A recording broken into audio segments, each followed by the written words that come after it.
Meet our team.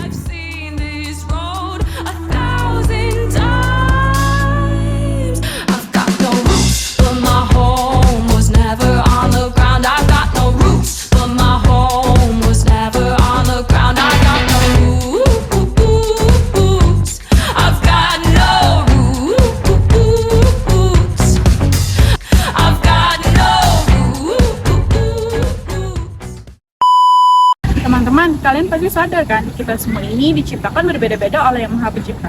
Mulai dari bentuk muka, postur tubuh, hingga warna kulit. Ada yang kulitnya sawo matang, putih, hingga hitam.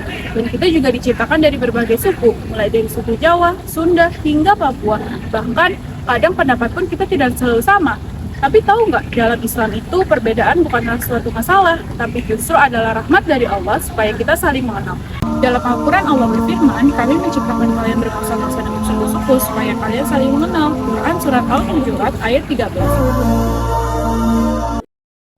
Ya ayyuhan nasu inna khalaqnakum min dzakarin wa untha وجعلناكم شعوبا وقبائل لتعارفوا إن أكرمكم عند الله أتقاكم إن الله عليم خبير.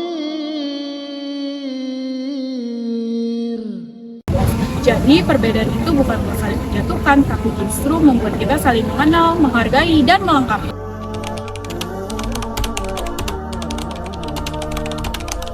Nah, selain menerima perbedaan, Islam juga ngajarin pentingnya persatuan. Allah bilang dalam Quran Surat Al-Imran ayat 103, berpegang teguhlah kalian semua pada tali agama Allah, dan jangan bercerai berai. Artinya, sebagai umat Islam, kita harus saling mendukung dan bersatu, bukan malah terpecah belah hanya karena perbedaan sudut pandang atau pilihan. Rasulullah Shallallahu Alaihi Wasallam juga bersabda, seorang Muslim itu saudara bagi Muslim lainnya, gak boleh menyakiti, menghina, merendahkan. Hadis riwayat Muslim.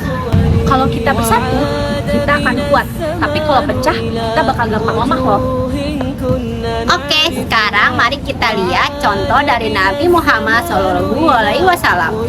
Waktu beliau pergi ke Madinah, beliau bertemu dua kelompok besar. Yang pertama, kaum muhajirin, yaitu berasal dari Mekah. Yang kedua, kaum Ansar, yaitu penduduk asli Madinah. Awalnya mereka banyak perbedaan, tapi apa yang Nabi lakukan? Beliau menyatukan mereka dalam persaudaraan yang disebut mu'akad. Contohnya, Abdurrahman bin Auf dan Sya'ad bin Rabi, mereka dijadikan seperti saudara kandung. Mereka saling membantu dan juga menolong. Gak cuman itu, Nabi juga bikin piagam Madinah supaya semua kelompok bisa hidup damai, termasuk non-muslim. Itu bukti nyata bahwa perbedaan itu bisa dibangun walaupun berbeda asal maupun latar. Ukhuwah dan toleransi. Dalam kehidupan sehari-hari, Islam mengajarkan ukhuwah atau persaudaraan. Ada 3 jenis ukhuwah. Yang pertama, ukhuwah Islamiyah, yaitu sesama Muslim. Yang kedua, ukhuwah wataniyah, sesama warga negara. Yang ketiga, ukhuwah basyariah, yaitu sesama manusia. Dengan ukhuwah, kita belajar untuk toleransi, tidak memaksakan pendapat, dan tidak menyebarkan kebencian. Kita bisa mulai dari hal-hal kecil seperti menghargai teman yang berbeda pendapat, tidak menyindir suku atau budaya orang lain, dan yang terakhir bersikap ramah dan saling tolong-menolong.